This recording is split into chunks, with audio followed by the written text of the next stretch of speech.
Welcome guys to our next series, Mullet Mayhem. We're down on a venue just on the outskirts of Plymouth today, and it's on an incoming tide. It's quite a big tide, so the venue we're fishing, as you can see behind me now, the tide's drifting in.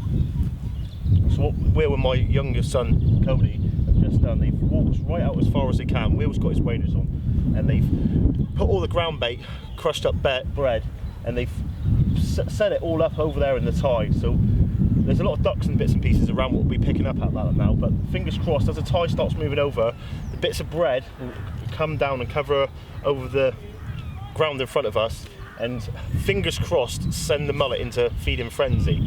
I know of a few decent sized fish caught off here in the past, and fingers crossed we can have one. We've been down to another venue already today, one of Will's little secret spots, and unfortunately he came over to see me, have a little bit of a chat because he'd been off stalking for the last 2 hours, and when he went back to his rod was arched over, mullet on, taking line off. As he went to try and tighten his reel, fish got off, and then he was determined for the next 40 minutes. He went bang on it, stalking again, and he had the mullet just about to take the bread, struck a little bit too early, so the boy is on it now. He is determined to get a mullet. If you don't get one here, I've got work in the morning, but the guy will be out 2 o'clock in the morning seeking the mullet. But you go to see how much time and effort goes into these species. Myself won't be saying a lot about the species because it's not really my something that I've got a lot of knowledge about. To be honest, I've started probably about four years ago. I've been quite a few times. My best fish was my first ever fish with a local guy, Jordan Cove, good friend of mine, who took me and introduced me to the species. And after that, I was addicted. But we'll show you different tactics of how to fish for mullet. One good thing we've got is the two guys I've got with me. One of them is not here today, but are both fanatic mullet anglers. Will's been fishing all his life for mullet, got some cracking mullet to his name. Grew up around the Barbican area and the Mill Bay area of Plymouth, and as a kid he'd get a little rod and he'd be out smashing them out. Exactly the same as Lee Treby, a fanatic mullet angler, some cracking mullet to his name. So between the two of them, fingers crossed we should see some really good mullet this year. But this is only episode 1. As you can see, it's a bit of a breeze, and tide's just coming up now, so let's see if we can get some out. Well then, as Andy said, we're off on the mullet hunt today. I've probably done about 10 loaps already, a bit further up. Tide's coming down to us. Just wanted to get a lot of it sunk. There's a few ducks up there, so I've just done another loaf. I'm going to get it here in front of us, let it sink down. Hopefully we can get the mullet feeding. A little bit early in the year, a couple of scrapes here in the mud. Nothing too much, but we've already seen a few today. I hooked into a big one, lost it. Schoolboy error walking away from my rod, but here we go. Not much in there, but we got a bit more. Let's get out in front of us and see what it's all about.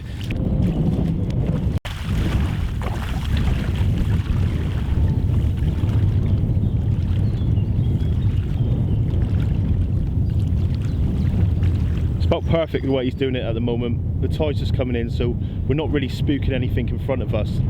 The aim is to try and get as much ground bait in as possible at the minute. The more ground bait what gets in there now, the less we've got to put in, and hopefully not spook the fish later on. Nice big tide.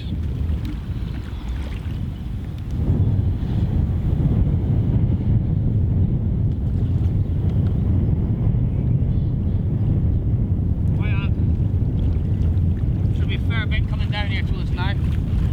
As you can see, the ducks are up there feeding on what I've already chucked down. And fingers crossed, we'll see a few out. Sea Angling Adventures, let's have ya. Well, go through what I'm using today. Now, this is a bit OTT, but as many of you know, I took a little bit of time out of sea angling last year and ventured over to the dark side. Now, the reason being was my youngest son Cody, who, I wanted to try and get him into fishing, and I was taking him to the rock marks and the beaches and that, and all he wanted to do, even when floundering, wanted to be in the water all the time. So I wanted to try and get him focused on catching a few fish, and he took up the carp fishing straight away, loved it, and I've brought him back to sea angling now, and to watch him and see his focus when we were fishing the other day for mullet. He was out there fishing and he was just constantly looking at the float, and it was fantastic to see. He had this little starfish on the bottom when we put him on the bottom, and he was over the moon. So that was the reason being. So what I've done is I've got rid of most of the carp gear I had, and I've kept a basic setup. Now, I think these are fantastic for mulleting. If you're out fishing on the floats, you wouldn't need to go nowhere near this. But like Will, he fishes one rod and he wants to fish one rod sufficiently, and he only goes for one rod, and he does a lot of stalking, where I like to go off the bottom now. I was brought into that by Luke Johns and Lee Treby and that, and it's a bit lazy really, but that's the way I like to do it. And these little tripods are absolutely fantastic. This is a Nash one, so it's quite a dear one, but it'll keep my rods up out of the water. It's like the same as carp fishing really, but this is a bit overkill. But I've got the Delkim alarms on there. The reason being, they're not turned on, but if I get a fish, the rod won't move. I've got the bait runners on, the Shimano 5000s REs, loaded up with 8-pound main line.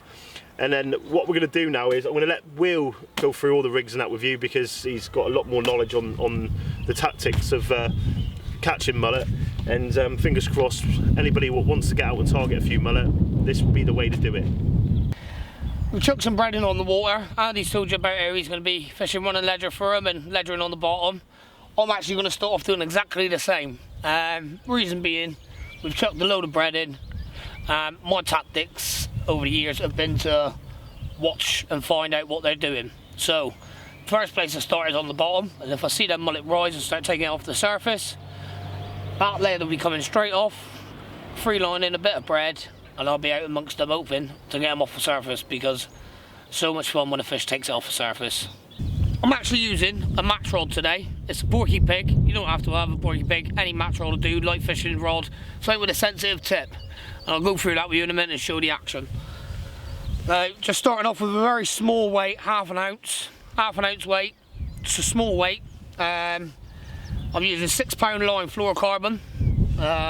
Some people might agree, disagree. It's just what I like to use, my own personal preference.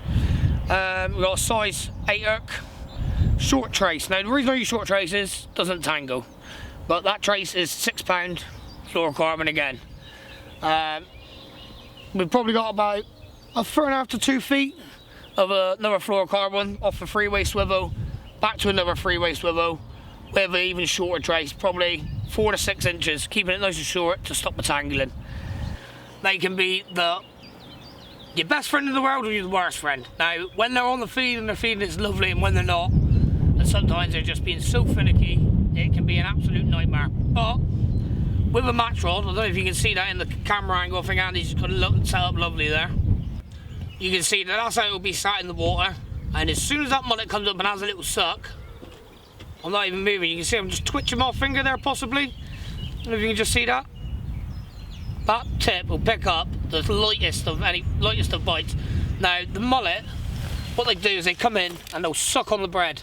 Right? They're not actually coming up and hitting it like a bass or a gill. And what's going to happen is hopefully we're going to see few little bites. And what they're doing is they're sucking onto it, and all of a sudden, boom, and that tip will go over there. That's what we're looking for today. Hopefully we can get amongst them. Now then, we've all got our own personal preferences, lines, leaders, whatever it may be for fishing. For mulleting, gilt fishing, bass fishing, whatever your quarry may be. This estuary line is top notch. It's so strong, it's a fluorocarbon. The fish really find it hard to see it in the water. This is a 6-pound fluorocarbon. It's not the cheapest, but it's absolutely amazing line, and any of the top mullet anglers and top anglers will tell you the same thing. Get yourself out and get yourself some of this, and it'll definitely lead you to better catches. Most fluorocarbons will do the same thing for you, but this is so strong as a fluorocarbon, as other fluorocarbons I find are pretty weak. I'll tell you what, I'll get some out and I'll show you just how strong this 6-pound line is. This is 6-pound line. So I'm just going to take a bit off, and I'm just going to give you a test. Now, I'm going to wrap it right around my hand twice there. Right around my hand twice there, alright? Now, there's over 6 pounds of pressure there already, I'm telling you now. Oh, bang!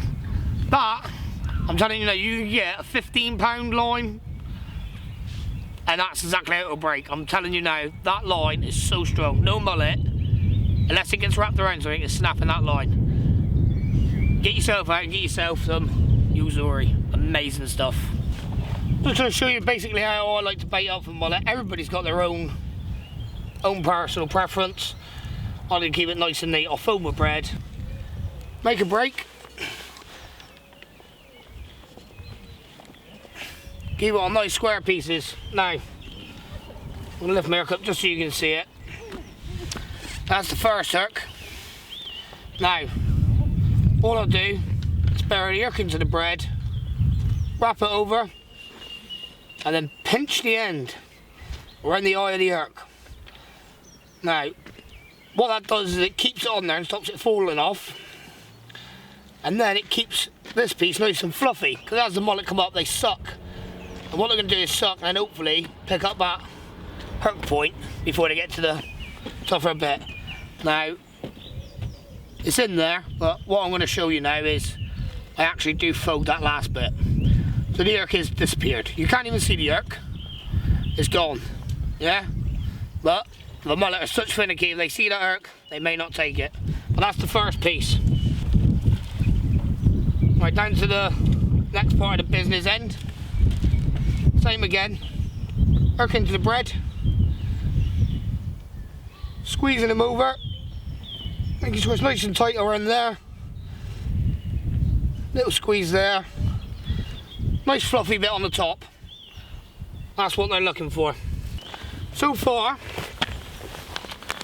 we have the main line. I've tied a little knot there, going down to fluorocarbon. Very small three-way swivel. Piece of bread, as I'll show you the bait up, down to another three-way swivel, and down to your lead. I also, now, some people like to do this, some people don't. It's called a washing line. Well, that's what we like to call it. Is add little bits of bread to the actual line. Now, it's just an attractor. It's just that extra bit of bread around your hook. And sometimes you'll get false bites from it. It can be quite annoying, really. But you'll know when that mullet hits it and gets stuck on your hook, because you'll pull that rod clean over instead of just sucking it on it. And when they're sucking on it, you'll just get this little tap tap. And when they're on their hook, over the rod will go. So you'll know when your hook on. Well, let's give it a go, and hopefully you see some fish out today. Last bit I like to do, lead on the end, put in a bit of bread, squeeze a bit of bread around it, can't hurt. Just another bit of bread down there for them. And there you go, there you have it. My weight, three-way swivel, hook and bait, washing line, three-way swivel, hook and bait, and another bit on the washing line. Let's get one out there and let's see what we can produce today. Something else you should always do mulleting, before you cast out, just test your drag. A little bit stiff there. So what I'm going to do, get my drag set perfect for when I get that fish. Still just a little bit stiff. These aren't my actual mulleting reels today. I was having a bit of a rush, so that's absolutely perfect right there. That's where I want it. Key thing, getting that drag set right.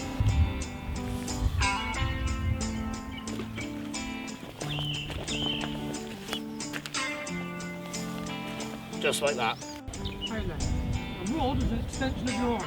You're right-handed, yeah? Back reel. Tide making its way back in now.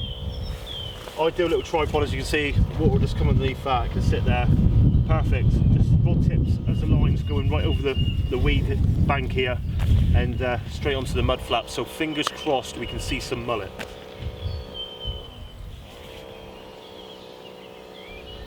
Big tide, so we are hoping that it's going to push the fish in up to the back of the creek where we are here today. You can see the bread now starting to make its way from where Will and Cody put it out at the back. It's starting to drift down on the surface here. And as Will was saying, the different depths of where the bait's going, some of it's on the floor, some of it's on the top, and the way he's going to swap around fishing. obviously there's no point fishing on the bottom if they're taking off the top. But something else I didn't touch on earlier, no mullet angler should ever be mulleting without a net. This is key. I've lost so many fish trying to hand them out. They've got very soft lips and mouths, as a lot of people know. You will just pull the hook out, try to pull them up a wall or something, there's just no chance, it's never happening. I've lost many a good fish pulling them in over seaweed. I actually landed, Andy will tell you, maybe sometime, or maybe in another episode I'll tell you, my £7 mullet, I caught it, had no net with me, pulled it in over and handed it out. Very, very lucky, but get yourself a net. I'm a little bit ashamed. I've been out raining so much, that net used to stink of mullet. I can't even smell it anymore, but hopefully we'll get one in it today and we'll get that smell back.